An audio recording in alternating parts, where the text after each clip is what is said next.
पश्चिम Asia में तो युद्ध चल ही रहा था, पर क्या अब पूर्वी एशिया में भी जंग भड़कने वाली है?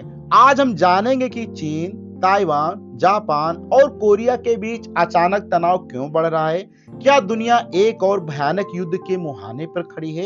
इस वीडियो में हम इसके पीछे की भू राजनीति को आसानी से समझने की कोशिश करेंगे। सबसे पहले बात करते हैं कि आज की वीडियो में हम कौन कौन से टॉपिक कवर करेंगे। तो सबसे पहले हम देखेंगे कि अमेरिका ने अपना सुरक्षा कवच अचानक क्यों हटा लिया है। फिर हम बात करेंगे उत्तर कोरिया के मिसाइल दागने के असली कारण की वजह क्या है। उसके बाद हम समझेंगे चीन और ताइवान के बीच के ऐतिहासिक और भौगोलिक विवाद को समझने की कोशिश करेंगे। साथ ही जानेंगे कैसे सेमीकंडक्टर चिप्स इस पूरी लड़ाई का असली केंद्र हैं। और अंत में निष्कर्ष निकालेंगे कि क्या चीन सच में ताइवान पर हमला करने वाला है। तो ये वीडियो काफी ज्यादा इंपॉर्टेंट होने वाला है, इसलिए यदि अभी तक आपने चैनल को सब्सक्राइब नहीं किया तो प्लीज सब्सक्राइब करें, साथ में बेल आइकन को प्रेस करें और पूरा वीडियो ध्यान से समझें। तो सबसे पहले बात करते हैं कि पूर्वी एशिया में शांति बनाए रखने के लिए अमेरिका ने दक्षिण कोरिया और ताइवान को एक खास सुरक्षा कवच प्रदान किया है। इस सुरक्षा कवच में थार्ड और पेट्रियट जैसी आधुनिक anti ballistic missile defence system को अमेरिका ने वहां पे प्रदान किया है, अर्थात एक्टिवेट करके रखा था। लेकिन पश्चिमी एशिया में चल रहे युद्ध को संभालने के लिए अमेरिका का अपना पूरा ध्यान पश्चिमी एशिया की तरफ लगाना पड़ गया है। जैसे ही अमेरिका का फोकस पश्चिमी एशिया की तरफ गया, उसने तुरंत पूर्वी एशिया में जो है ताइवान और कोरिया वगैरह को सुरक्षा प्रदान की थी, वहां से उसने उसको हटा लिया। जैसे ही अमेरिका का फोकस वहां गया, उसने डिफेंस सिस्टम को पूर्वी एशिया की तरफ मोड़ दिया। इसी फैसले ने पूर्वी एशिया के देशों में अचानक शक्ति का पूरा संतुलन बिगाड़ दिया है। अमेरिका के डिफेंस सिस्टम हटते ही सबसे पहला फायदा उत्तर कोरिया ने उठाया। उत्तर कोरिया के तानाशाह किम जोंग ने तुरंत जापान सागर में 10 बैलिस्टिक मिसाइलें दाग दी। अमेरिका और दक्षिण कोरिया का फ्रीडम शील्ड नामक एक संयुक्त सैन्य अभ्यास चल रहा था। उत्तर कोरिया को लगता है कि ये अभ्यास उस पर हमला करने की एक रिहर्सल कर रहा है, इसलिए जैसे ही उसे अमेरिका की कमजोरी दिखी, उसने मिसाइलें दागकर अपनी ताकत का प्रदर्शन करना शुरू कर दिया। वहीं पे अगर बात करें तो आखिर उत्तर कोरिया इस समय ऐसा क्यों कर रहा है, इसको थोड़ा सा समझें। तो उसका मुख्य लक्ष्य पूरे कोरियाई प्रायद्वीप पर अपना नियंत्रण करना है। पहले वह कहता था कि दक्षिण कोरिया हमारा हिस्सा है, लेकिन अब वह उसे अपना सबसे बड़ा दुश्मन मानता है। चूंकि अमेरिका दक्षिण कोरिया की मदद करता है, इसलिए अमेरिका उसके लिए दूसरा सबसे बड़ा दुश्मन बन चुका है। और जापान में अमेरिका के सैन्य अड्डे होने के कारण जापान भी इस दुश्मनी की लिस्ट में शामिल हो चुका है।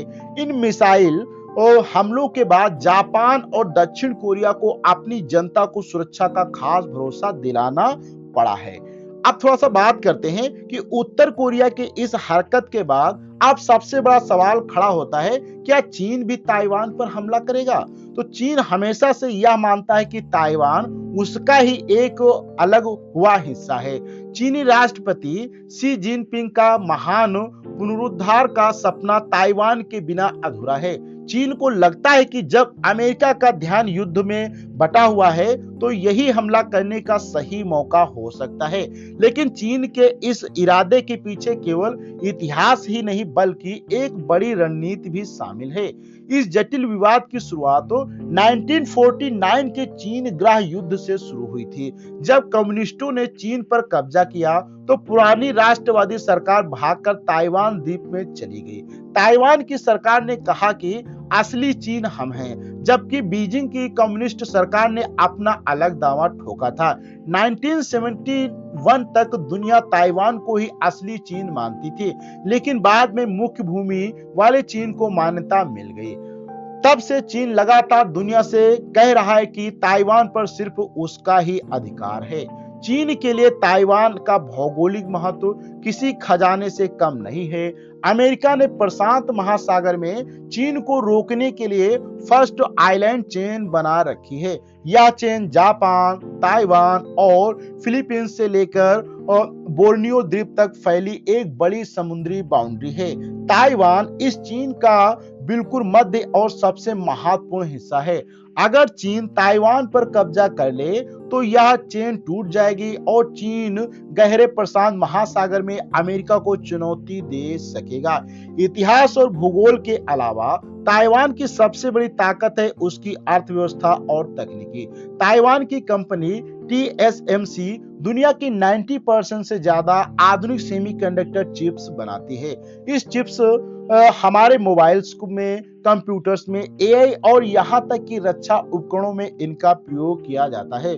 जो भी देश इन चिप्स को कंट्रोल करेगा वह 21वीं सदी की तकनीकी का राजा बन जाएगा।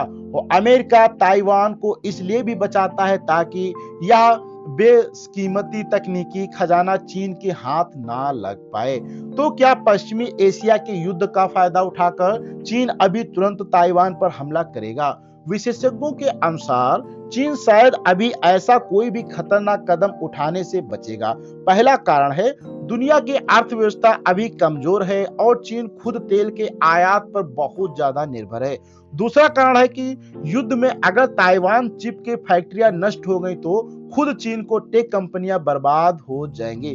तीसरा कारण हो सकता है कि समुद्री युद्ध बहुत कठिन होता है और अगर चीन इसमें विफल हुआ तो उसकी कम्युनिस्ट सरकार गिर जा सकती है। इसलिए चीन अभी इंतजार करेगा, लेकिन उसका अंतिम लक्ष्य ताइवान पर कब्जा करना ही है। संक्षेप में समझे तो पूर्वी एशिया इस समय एक बारूद के ढेर पर बैठा है। अमेरिका का ध्यान हटने से उत्तर कोरिया और चीन जैसे देशों को अपने छिपे हुए एजेंट पर पूरे करने की उम्मीद दिख रही है। उत्तर कोरिया मिसाइलों से डर पैदा कर रहा है और चीन ताइवान को लेकर सही वक्त का इंतजार कर रहा है। अमेरिका किसी भी हाल में ताइवान को बचाना चाहता है ताकि चिप्स की सप्लाई और समुद्री शक्ति उसके पास सुरक्षित रहे। आने वाले समय में दुनिया की नजरें पश्चिम एशिया के साथ साथ पूर्वी एशिया की इस हलचल पर भी टिकी रहेंगी। तो आज का वीडियो आपको कैसा लगा, इसके विषय में अपना आपको फीडबैक कमेंट बॉक्स में देना है। अच्छा लगा हो तो लाइक करें, अपने दोस्तों को शेयर करें। हम अगले वीडियो मिलते हैं, जब तक के लिए धन्यवाद।